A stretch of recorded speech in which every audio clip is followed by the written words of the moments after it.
Design thinking और innovation. ठीक है, तो यहाँ पे क्या क्या यूज करते हैं अपन, यूजर सेंट्रिक डिजाइन के लिए यूज करते हैं, जिसमें कि क्रिटिकल थिंकिंग करेंगे, देन डिजाइन थिंकिंग करेंगे और इनोवेशन का डिजाइन हम करेंगे। सबसे पहले हम समझेंगे क्रिटिकल थिंकिंग क्या है। So it is logical, structured and evidence-based thinking used to make conclusions. Logical होनी चाहिए, बाद में structured होनी चाहिए. So critical thinking means not accepting the information as it is. What we are doing is we are actually questioning the information. Continuous question करते हैं. ऐसे क्यों? यही क्यों? ये कैसे क्यों? और उसके जब आंसर हम ढूंढते हैं, तो हमको we are verifying it before believing and applying. For example, in pharma, we don't ask just does this drug works or not. Under what conditions it will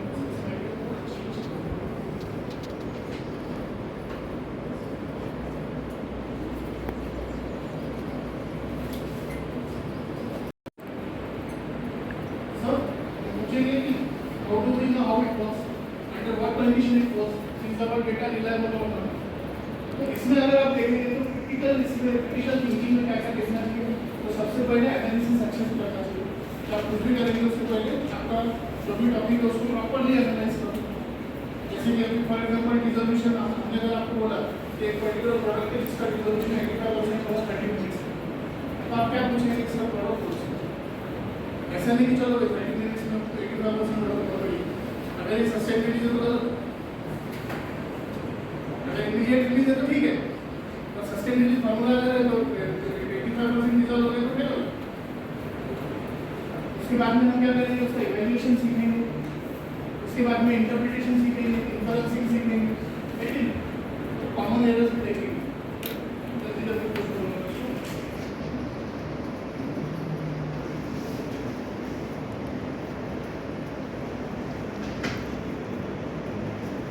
So first of all, analysis. In analysis, we break the information into smaller parts. हमको हमारे पास जितनी information है उसको हम क्या करते हैं, छोटे-छोटे टुकड़े में डिवाइड करेंगे to identify the source data कहाँ से आ रहा है, and then जो भी non-linearities है वो देखेंगे हम। उसके बाद में we will identify whether there is a pattern in our data, किसी particular pattern में हम उसको define कर सकते हैं, एक log normal है या फिर normal data है, ठीक है। उसके बाद में we will define our input dependent factors itself. जैसे मैंने अभी एग्जांपल आपको बोला, resolution profile is 85% in 30 minutes. तो कुछ क्वेश्चंस आपको पूछो, कौन से क्वेश्चन पूछेंगे कि व्हाट इज द फॉर्मुलेशन जैसे इमीडिएटली देगा, सस्टेनेबिलिटी देगा। उसके बाद में टेस्ट कंडीशंस क्या है, आपने कितने टेंपरेचर पे किया, अगर आपने अच्छे से 5% एसएल डाल दिया किसी भी फॉर्मुलेशन या रिजोल्यूशन मीडिया में तो सब फटाफट रिजल्ट, तो वैसा रिजल्ट करके मतलब लेकिन उसमें तो अच्छा डेटा आएगा, पर 5% एसएलएस जितने बाइलेशन हमारे सिस्टम में नहीं है, यानी कि इन विवो में उसका कोई कोरिलेशन नहीं है, सिर्फ रिजोल्यूशन मशीन में लगा हुआ है, वैल्यू कोई मतलब नहीं है। हम रिजोल्यूशन क्यों करते हैं किसी प्रोडक्ट का, क्योंकि हम जानना चाहते हैं कि हमारा इन विवो कैसा एक्ट करेगा, इन विवो का रिजल्ट क्या है, ठीक है। So you are breaking the data into meaningful components. Then step 2 में हम क्या करते हैं, evaluation करते हैं, we judge the quality of information, so we try to find out whether our data is consistent, accurate. उसके बाद में we judge the method and the appropriateness, जिस मेथड से हमने उसको किया हुआ क्या वो appropriate है, क्या वो सही है। उसके बाद में we check the credibility of the information, कि हमने जो डेटा कलेक्शन किया वो validated है कि तो भरोसा कर सकते हैं। And finally, we try to understand the interpretation part, that we try to understand the meaning of the data. What this data means.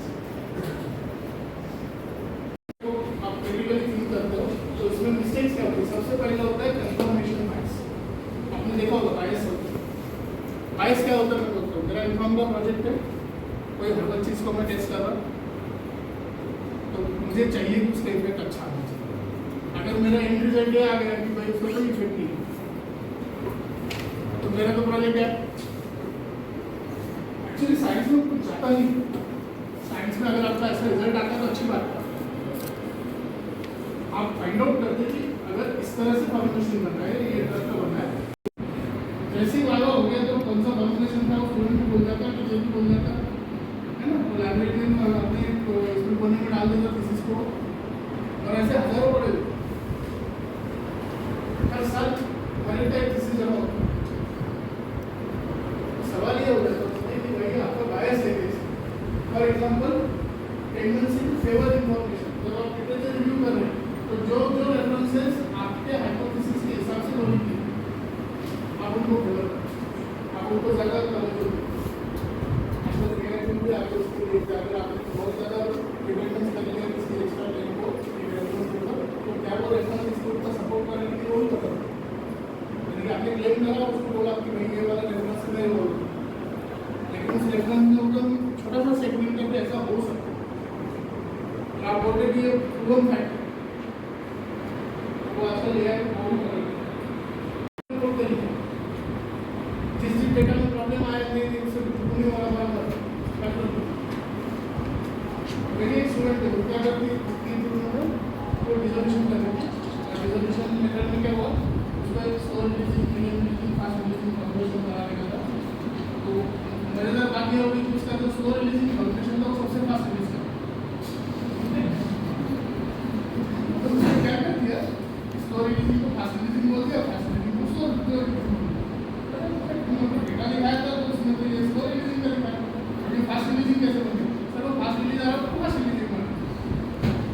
तो बोला लेकिन तेरा फॉर्मुलेशन इस तरह से स्लोर रिलीज होना चाहिए, तुमने और वो देखना छोड़ दिया, जो भी तेरे हिसाब से जो स्लो आ रहा है जो भी पास आ रहा है उसको ऐसा नहीं चाहिए। तो ये वाला जो चीज़ होता है ना सेलेक्टिव रिपोर्टिंग, जो आपने सोची जो अपने लिए सही हो रिपोर्ट, और जो डेटा ऐसा तुमने तुमको भी नहीं दिया तुमको प्रॉब्लम कर सकता है उसको मॉडिफाई करो। उसके बाद में जो होता है कि रिसर्चर एक्सप्रेस समथिंग टू तो प्राइवेट उसको असम्पशन को शुरुआत में हमने पकड़ लिया कि भाई ये वाला कॉम्बिनेशन काम करेगा, and then he ignores negative results, then selectively reports positive results. जो चीज़ पॉजिटिव दिख रही है उसका रिपोर्ट करने, जो चीज़ अपने को अच्छी नहीं लगी उसको छोड़ो। ऐसे स्टूडेंट बहुत मजेदार आते हैं, मेरे कुछ स्टूडेंट तो ऐसे भी उठे गए, वो स्टूडेंट बराबर मैंने सबको डांट दिया कि दस बजे मैं हमको उस टाइम पे हर कोई वर्किंग होना चाहिए। ये लोग क्या करते थे, मेरे फिर 5 मिनट पहले आने का, एक अपना बिकर लेने का, पानी लेने का, उसको नाइट्रिक स्टेरॉइड डाल देने का, तो हर एक दिन आते चलो नाइट्रिक स्टेरॉइड। तो ये बड़ा अच्छा लगा कि जैसे आने से पहले सब लोग काम कर रहे थे, फिर मैंने एक दिन काउंट किया क्या क्या दे रहा बताओ, क्या क्या कुछ नहीं मतलब पानी दिया उसको ऐसे ऐसे बच्चे रहते हैं जो रिजल्ट आता है उसमें भी उल्टा पुल्टा करने की कोशिश करते हैं। मुझे गारंटी है कि आप लोग वैसे नहीं, लेकिन आपने अज्यूम करने को एक्टिव है। हमेशा आप क्या बोलते हैं नेचुरल प्रोडक्ट्स का ऑब्वियस है, ऐसा बराबर है। Are all the natural products है, आपको एग्जांपल देता हूँ। नेचुरल प्रोडक्ट क्या है, इसके बाद में और बहुत सारे एग्जांपल्स हैं।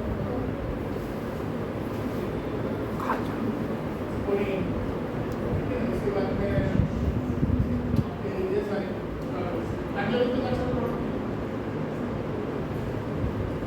वो सारा सेम नहीं है। दूसरा चीज higher drug release means better efficacy. किसी चीज का ड्रग रिलीज का प्रोफाइल अगर हाई जा रहा है इसका मतलब ये ज़्यादा एफिशिएंट है, ऐसा नहीं कर कुछ। एक प्रोडक्ट था सिटालोप्राम में हमने मार्केटिंग तक भेज दिया, देखो जो मार्केट के प्रोडक्ट्स है इससे हमारा रिलीज सबसे यूएस एफडीए को दिया था हमने पैराफोर सबमिशन। तो हमने उनको लॉजिक क्या दिया था पैराफोर में, जो इनोवेटर प्रोडक्ट है उससे हम फास्टर रिलीज दिया। तो इनके आंसर आया कि वो रिलीज है तो डेफिनेटली पहले 15 मिनट से स्लो रखा है, इसकी सीधा बहुत तेजी से आती है। जो हम अवॉइड करना चाहते थे इनोवेटर कंपनी, तो उसके लिए उन्होंने पहले 5 मिनट में स्लो रिलीज रखा, उन्हें इमीडिएटली दिए पहले 10 मिनट में, और उसके बाद में गए तो रिलीज उसका नॉर्मल किया। और आपने क्या कर दिया उसी पॉइंट पे एक्स्ट्रा लीव मारा। तो हमेशा फास्ट रिलीज का मतलब बेटर प्रोडक्ट नहीं है। इसमें कभी कभी साइंटिफिक रैशनल हो सकता है तो हम टोटल यूज करें। अगर हमको समझ में आता था, अगर हम अपना लिटरेचर कवर करते तो उसके प्लाज्मा प्रोफाइल्स को पहले से चेक करते बाद में। So students should always ask कोई भी चीज को एक्सेप्ट करने से पहले एविडेंस देखो, इसका बेसिस 2-3 बार जब तक पढ़ाई नहीं पूछता है तब तक कोई चीज को आप एग्री करो। और ये होता है ना आप अच्छे से जो फर्स्ट सेकंड फाइंड आउट करना है, अच्छे बहुत सुंदर क्वेश्चन, हर चीज को बिना क्वेश्चन पूछे एक्सेप्ट करो। और उसके बाद हमको ये सिखाया क्या मतलब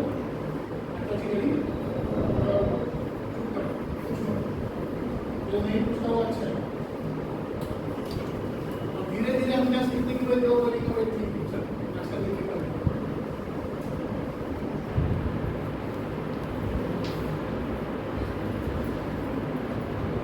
डाटा इंटरप्रिटेशन में गलतियां करते हैं। कौन सी गलतियां करते हैं? ग्राफ का मीनिंग बराबर नहीं, क्योंकि कोरिलेटेड नहीं था।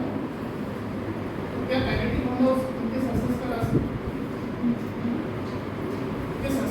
सिंपली ये था कि 10वीं में उनको नेगेटिव नंबर पकड़ा लेते जो ऑलरेडी अच्छा करते हैं। उनमें से कुछ बच्चे होते हैं जो 12th में भी अच्छा परफॉर्म करते हैं, तो कोरिलेशन तो अच्छा नहीं। तो हमेशा कोरिलेशन का मतलब कॉजेशन नहीं।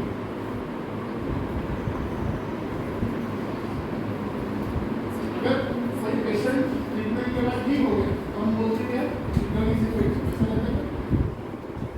क्योंकि देखो कई बार प्लेसिबो को फॉलो नहीं करता,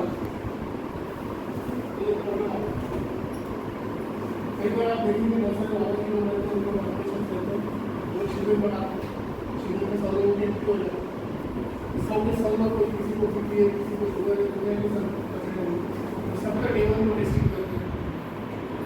तो हर किसी का शुगर बढ़ा हुआ, प्रेशर बढ़ा हुआ, फिर वो महीना 1.5 महीने का टाइम रहता हो, इस 1.5 महीने में उनको फिर उनकी जाओ कोई मोबाइल नहीं रहता, योगा करना है, ध्यान करना है, वो खास करके कोशिश करना है कि वो नहीं हुआ, कोई कसरत नहीं है, उसको भी कसरत करने नहीं दे रहा है, दूसरा कोई उसको कोई कसरत नहीं है। तो बता रहे कि महीने भर के बाद में क्या करो, फिर से एक बार टेस्ट करो, सबकी शुगर सबको ब्लड प्रेशर करो। दिन भर अगर 5 बजे उठ के योगा करेंगे तो आपको वजन कम है ना, कोई कसरत नहीं होगी महीना भर, तो वैसे ही ब्लड प्रेशर नहीं होगा। खाने में क्या आप इधर उधर चाय वाटर नहीं खाओ, सिंपल सा तो खाना खाओ तो वो खाओ, उससे भी काफी करेक्शन आ जाए। ये नहीं पता कि बाद में सस्टेन कर पाएंगे किसी पर, लेकिन आपका पैरामीटर अच्छा नहीं हो गए तो वही हमने जो ट्रीटमेंट है उसके अंदर कुछ जड़ी बूटी भी मिला, तो जो जड़ी बूटी मिले देखो इफेक्ट तुम्हारा जीवन देखो, तुम्हारा पहले तो तुम्हारा बात है क्या ये सही है, ठीक होगा पेशेंट मतलब आपका ट्राई करते हो ऐसे लोग भी नहीं। यानी अगर कोई जड़ी बूटी देते ही नहीं थे तो सिर्फ लाइफ स्टाइल में रखते थे, छोटा से लोग बोलते थे, प्लासिबो के साथ अगर हम कंपेयर करते तो हमको पता चलता था इसका इफेक्ट आ रहा है। So data does not speak itself, you need to interpret it।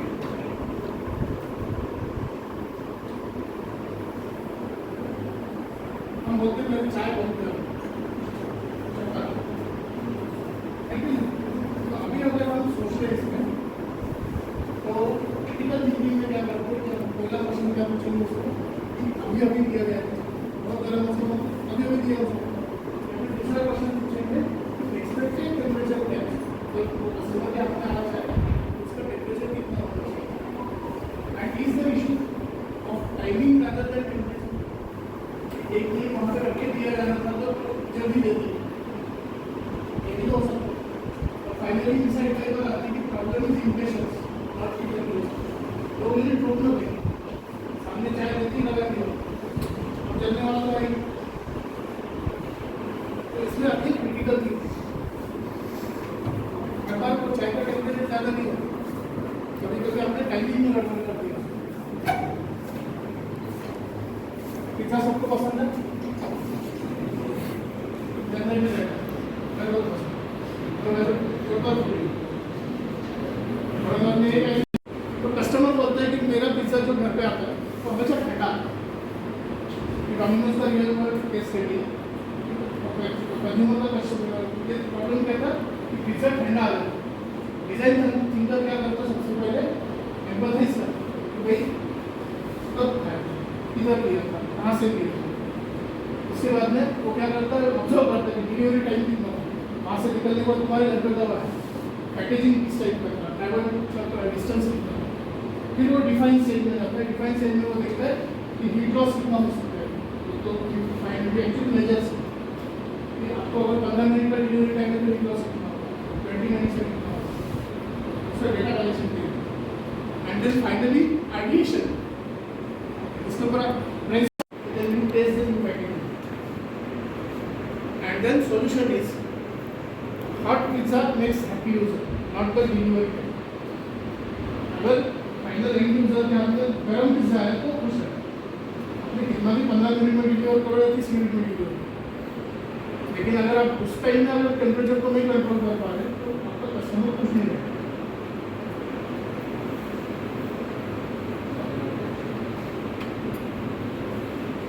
चलो छोटा सा एक्टिविटी करेंगे। 10 out of 12 patients improved after taking drug X. Therefore, drug X is highly effective. क्या स्टेटमेंट सही है?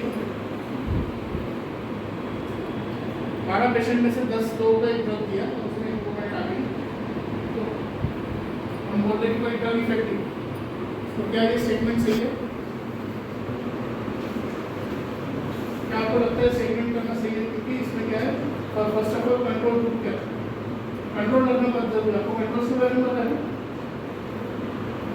कोई भी एक्सपेरिमेंट आप करते हैं तो उसमें कंट्रोल्स रहना जरूरी है। एक होता है नेगेटिव कंट्रोल जिसमें आप सिर्फ प्लेसेबो देते हैं, एक होता है पॉजिटिव कंट्रोल जिसमें आप ऐसा ड्रग देते हैं तो वो है, बाद में एक होता है टेस्ट कंट्रोल जिसमें आप अपना जो अंडर टेस्ट वाला ड्रग है वो। तो ये कंट्रोल ग्रुप अगर प्रॉपर्ली बने होंगे तो ही आपके रिजल्ट में वैलिडिटी है। आपको अनुभव करना इसमें सिग्निफिकेंट डिफरेंस है कि वो निकालना। साइड इफेक्ट क्या आए थे, स्टैटिस्टिकल सिग्निफिकेंट इफेक्ट है क्या। So critical thinking is the backbone of any. So design thinking में हम क्या करते हैं कि 5 level PDIPT, PDIPT, empathize, then D define, I is ideate, P is prototype, T is test. तो सबसे पहला एम्पैथाइज करो। एम्पैथाइज क्या करना है, आप जब भी उनके साथ क्वेश्चन है जैसे कोई फॉर्म भरोगे, राइट, उनके साथ बात करो, इंटरव्यू करो, उनका समझो, उनका इकोनॉमिक स्टेटस क्या है, उनका इमोशन क्या है, प्रोडक्ट यूज करने के लिए उनका मोटिवेशन क्या है, कौन सी चीज़ें प्रोडक्ट में उनको अच्छी लग रही है, उसको भी लगेगी। एम्पैथाइज करो, समझो उनका प्रॉब्लम्स। ब्लड शुगर वालों को एक ड्रग दिया गया था ऑलमोस्ट 1.5 साल पहले, उसका नाम था GLP-1 मॉलिक्यूल का सेमाग्लोटाइड। बढ़िया बढ़िया इसलिए कि 90% ऑफ द केसेस में ये तेजी से वेट लॉस और इंसुलिन का रिस्पॉन्स बेटर बराबर, पर पेशेंट का जो एडहेरेंस है वो एकदम इफेक्टिव है। सब मंजूर करते हैं, तो पेशेंट लेना नहीं चाहता, क्यों नहीं लेना चाह रहा, उसके रीजन ये ओवरली दिया जाता था। इसका दिक्कत ये था कि ये आपको 4 बजे उठ के लेना, क्यों, क्योंकि आपका कोई भी फूड आप लेंगे तो 3 घंटे के डिफरेंस, तो 4 बजे उठ के लेंगे तो 4 से 5, 5 से 6, 6 से 7 बजे आप ब्रश कर सकते। अगर उसके पहले आप कुछ भी डालेंगे तो आपका वॉमिटिंग का सेंसेशन, इनफैक्ट आप कुछ भी खाने की कोशिश करेंगे तो get a vomiting sensation, and that vomiting sensation इससे बहुत देर है क्योंकि तो पेट फुल लगता है और वॉमिटिंग सेंसेशन की वजह से कुछ भी कम खाएगा, वजन कम होगा, बढ़िया था ना। और वो जो नौशिया शुरू होता था 4 बजे, वो चलता था शाम में 6-7 बजे, यानी कि कंटिन्यूअस नौशिया में रहना है। कुछ लोग अगर बस या गाड़ी में जाते नौशिया होता है, वो फीलिंग सोचो आपको महीनों तक रोज रखो।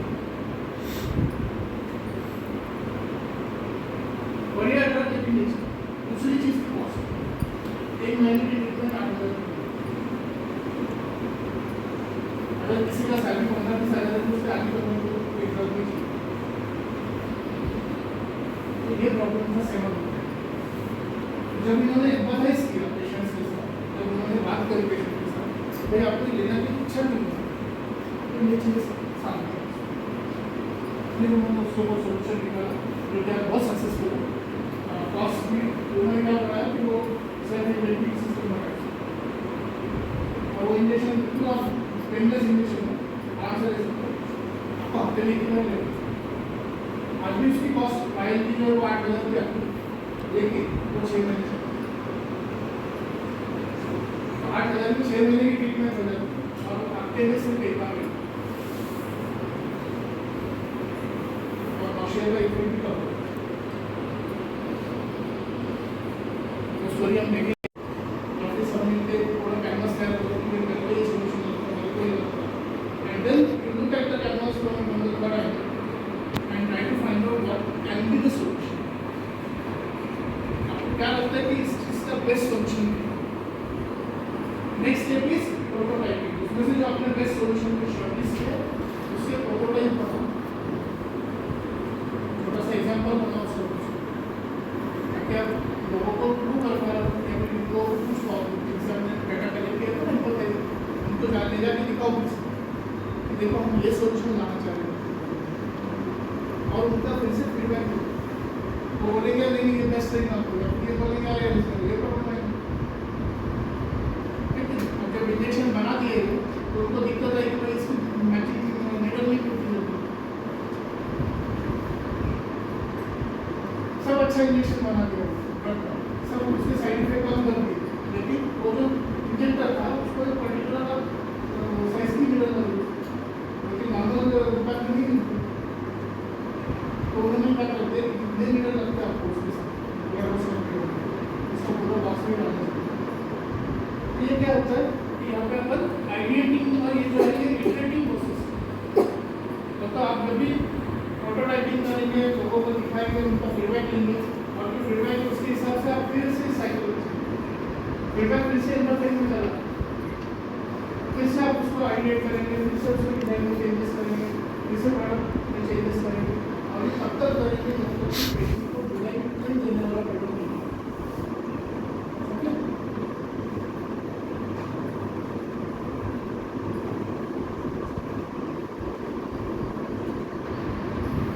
so overarching principle nowadays design thinking is that instead of making a better drug जो हम आपसे करते हैं always we wanted to make a better drug, आज भी कर रहे हैं, करना ही है वो better drug तो बनाने वाले करते हैं, पर सिर्फ हम इतना नहीं कर रहे, हम क्या कर रहे हैं, we are trying to understand the patient behavior।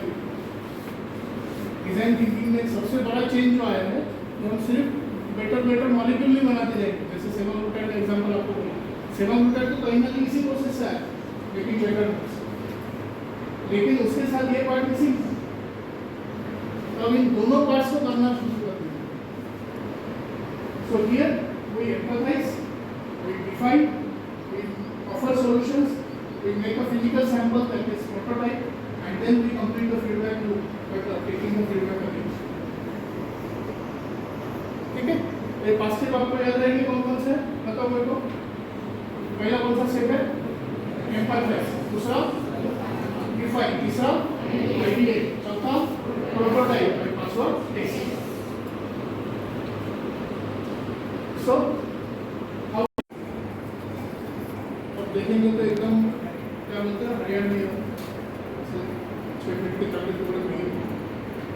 Truck वाले कैसे रहते हैं आपको पता, अगर उसने गलती किया तो मैंने देखा उनमें से एक भाई को तो उसको सीधा कान के नीचे रखा ट्रक वाले, ऑफिस में गाँव में कट्टा रखते थे आपको पर्सनैलिटी समझ आ, लेकिन अगर हॉस्पिटल में गए और उनको इंजेक्शन की सीरीज लिख गई, दोनों भाई टपाटप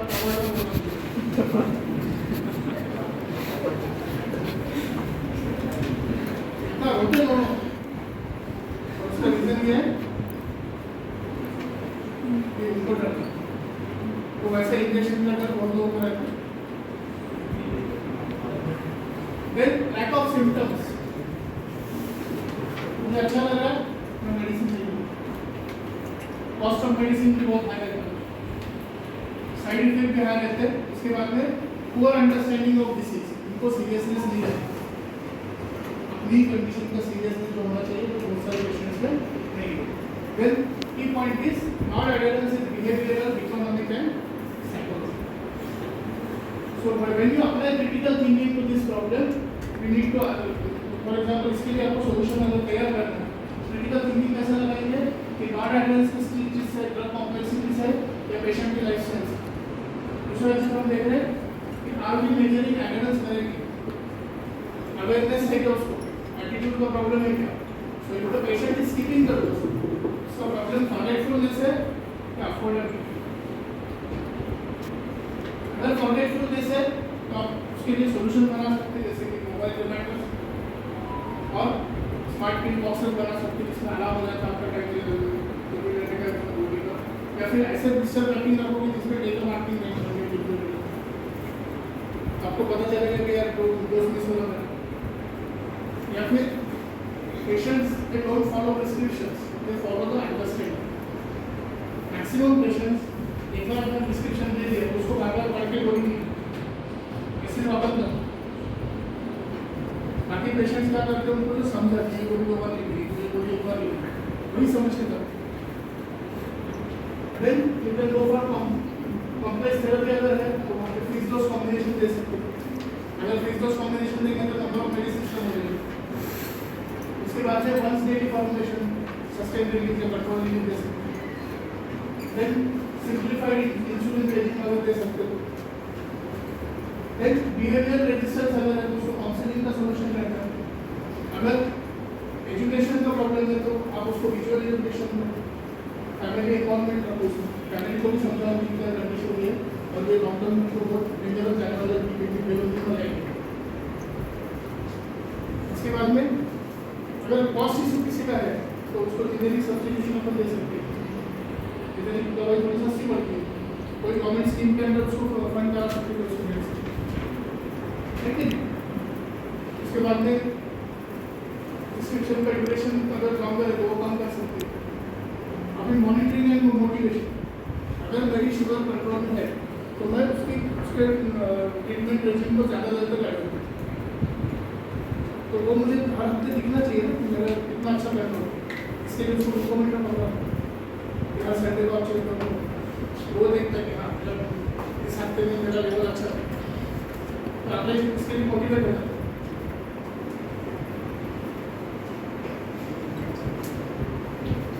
आजकल तो उसके ऐप भी आते हैं, ये मैक्सिमम डॉक्यूमेंट आजकल ऑनलाइन कनेक्ट हो जाते हैं और वो ऐप में आपका डेटा जाता है, तो आपको ग्राफ से दिखाता है कि आपका लास्ट 3 महीने में शुगर कंट्रोल कैसा है।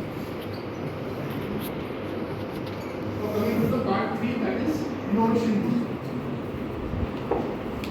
So innovation defines the structured process of converting our ideas into practical, valuable and scalable solutions. Practical है, valuable इसका value है और scalable होता है और large scale पे जा सकते हैं।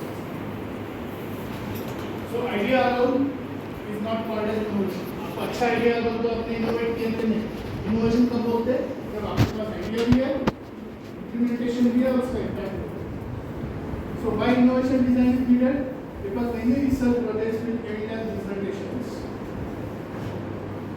मैं आपको गारंटी बोलता हूँ कि आपकी क्लास में भी जितने आप रिसर्च करेंगे, एंड करेंगे ना, आपका डेट चालू भी कर दिया होगा, अभी 7 में शुरू हो जाता है ना प्रैक्टिस को, है कि नहीं, और उसके बाद फाइनल ईयर में प्रोजेक्ट कर दिया, आपका सारा रिसर्च डिसर्टेशन में खत्म, डिसर्टेशन ही one of the outcome but not the final outcome. उसके बाद में many ideas are never tested in real settings, कि बहुत सारे सुंदर आइडिया पे काम करेंगे आप, मतलब नया नहीं जो है उसको मॉडिफाई करना चाहिए। Step 2 is idea generation. अब क्या करो कि हम ब्रेनस्टॉर्मिंग करो, ग्रुप में बैठो और डिसाइड करो कि क्या क्या कर सकते हैं। So generate multiple solutions from the group, जो आपने प्रॉब्लम डिसाइड किया उसके ऊपर कम से कम 50-100 सॉल्यूशन क्या हो, ये भी हो सकता है, ये भी हो सकता है, और इनवैलिडेट मत करो किसी चीज़ को, क्योंकि कई बार ना हमने डीपली सोचा ही नहीं होता, हम उसको इनवैलिडेट कर रहे हैं, ये नहीं हो सकता से स्टार्ट करते, ये कैसे हो सकता है का सोल्यूशन नहीं। फॉर एग्जाम्पल एडहेरेंस का अगर प्रॉब्लम है तो उसके लिए मोबाइल रिमाइंडर का कुछ स्कीम बना सकते हैं, या फिर वन डेली डोसेज को दे सकते हैं, या स्मार्ट पैकेजिंग तैयार कर सकते हैं। इसमें से कुछ तो मैं बोलता हूँ इस इन्फोग्राफिक में कुछ आइडिया एक्चुअली आपके वाइटिंग के ही लोगों ने इसमें आविष्कार में प्रेजेंट किया। तो यहाँ तक आते हैं, so we have to encourage divergent thinking में। Then step 3 में हम क्या करते हैं, feasibility analysis। feasibility का मतलब ये करना पॉसिबल, पैसा नहीं लगता है, पैसा टेक्नोलॉजी ये सब लगेगा, तो क्या ये सब के लिए अवेलेबिलिटी है क्या? So here we check the technical feasibility first, second is economic viability and third is regulatory acceptance। Technically banana possible है क्या, इकोनॉमिकली या बजट भी बैठेगा क्या, और तीसरा चीज़ क्या कि रेगुलेटर्स को ये चीज़ पसंद है, कल आपको यूएस एफडीए सीडीआर सबको आंसर लगता है। So example is can this formulation be manufactured in large scale, secondly is it affordable, and third will it pass all the regulatory norms और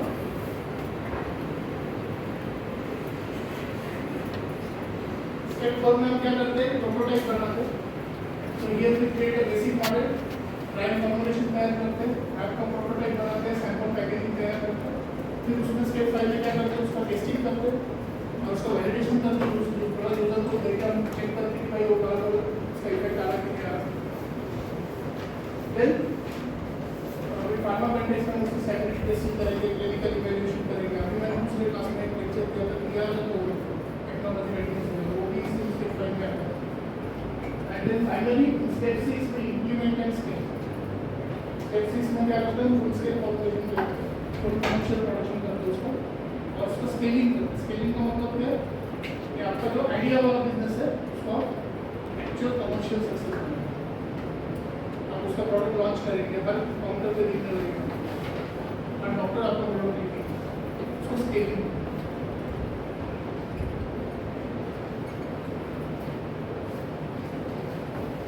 इनोवेटिव डिजाइन क्या करते हैं, for example smart adherence system. Smart adherence system में क्या है कि आपका glucometer जो है वो आपके ऐप के साथ कनेक्ट होता है, यानी कि अपनी ग्लूकोमीटर जो रीडिंग आएगी वो आपने कनेक्ट होता है और वो क्लाउड बेस में कैसे होगा। तो अगर आपका कुछ ट्रेंड चेंज हो रहा है शुगर तो आपको पहले अलर्ट आएगा। Then patient centric packaging, package भी इतना स्मार्ट है कौन से दोस्त आपने नहीं दिए वो कैंट होंगे और आपको रिमाइंड कराता है कि भाई आपका ये दोस्त आपने नहीं दिया, और आपका जो भी केयर टेकर है उसको भी मैसेज आता है ये इंसान अच्छी गोली नहीं लेगा। उसके बाद में AI based time tracking, for example AI based follow. AI क्या करता है कि भाई आपकी एक्टिविटी लेवल पे बहुत सारा डेटा आपके बारे में उसको पता है, आप आज कितने स्टेप चल रहे हो ये भी पता है। तो पैटर्न स्टडी वैसा स्टडी करता है कि जिस दिन ये इंसान 10,000 कदम चलता है उस दिन वो ड्रग बराबर, और जिस दिन वो नहीं चलता उस दिन वो आलसी बना हुआ, अब ये गोली नहीं है। आपने जिस दिन ये इस वाले रास्ते से ऑफिस गया हो उस दिन गोली नहीं है। तो ये कुछ ना कुछ आपको पैटर्न पकड़ते हैं, उसको वेट देता है, आर्टिफिशियल न्यूरल नेटवर्क वगैरह करते हैं, मशीन लर्निंग करते हैं, तो वो सीखता जाता है आपके बारे में। और वो जितना अच्छा सीखेगा वो प्रेडिक्ट करता है कि आप ये सारा गोली नहीं लेंगे, तो फटाफट रिमाइंडर देना शुरू कर देता है कि आप 3 गोली का दिन रख रहा है सर, ये सुबह उठ के चला भी नहीं है, लेकिन जाते जाते वो वड़ा पाव वाली दुकान से चला गया, वड़ा पाव की दुकान में स्टॉपर लिया हुआ इसने, लेकिन वड़ा पाव भी खाया हुआ, अपनी सुबह की गोली नहीं है। इसके बाद में पेशेंट सेंट्रिक पैकेजिंग आपको पता है कि भाई कलर कोडेड आप दे सकते हैं डायबिटीज के लिए, तो मॉर्निंग की ये हो गया, इवनिंग की पेशेंट। तीसरा चीज़ है वो स्केलेबल होना चाहिए, तो लैब में बहुत अच्छा दिख रहा है लेकिन प्रोडक्शन नहीं कर सकते, ऐसा नहीं होना चाहिए। एंड फाइनली वो सस्टेनेबल होना चाहिए।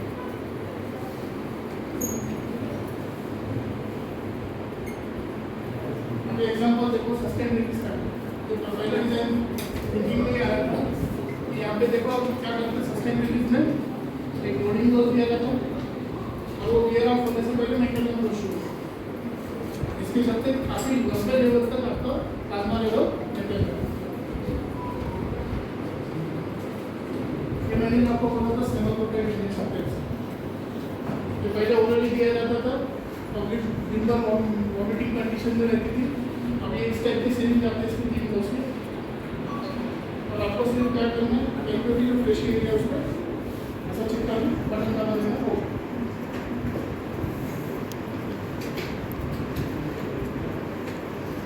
उसके बाद में टेलीमेडिसिन आप अगर किसी रूरल सेटिंग में भी हो तो आप डॉक्टर का कंसल्ट इमीडिएटली ले सकते हैं।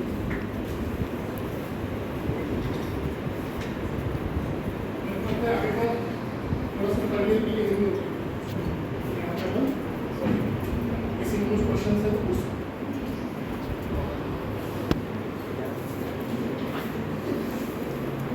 Anybody is having any? सब कुछ समझ गया तो नहीं समझ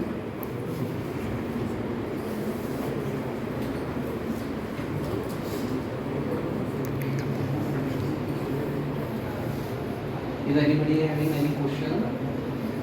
किसी भी टॉपिक में डिजाइन थिंकिंग आप कर सकते हैं। पढ़ाई में भी यूज कर सकते हैं।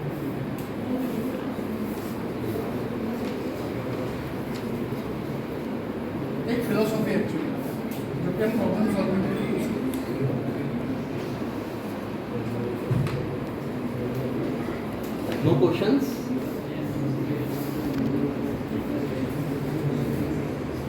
So I thank Dr. Sir. He is an alumni of our college. As we have seen the introduction, he has passed out in 2000 from our college. And now he is a professor and head of pharmaceutical chemistry and QA. So I thank from behalf of all the students from our college for your valuable talk, for your valuable knowledge the students have gained, and we appreciate a lot for your efforts. Most probably having good to have our alma mater with us, that is alumni with us. So thank you sir for your session.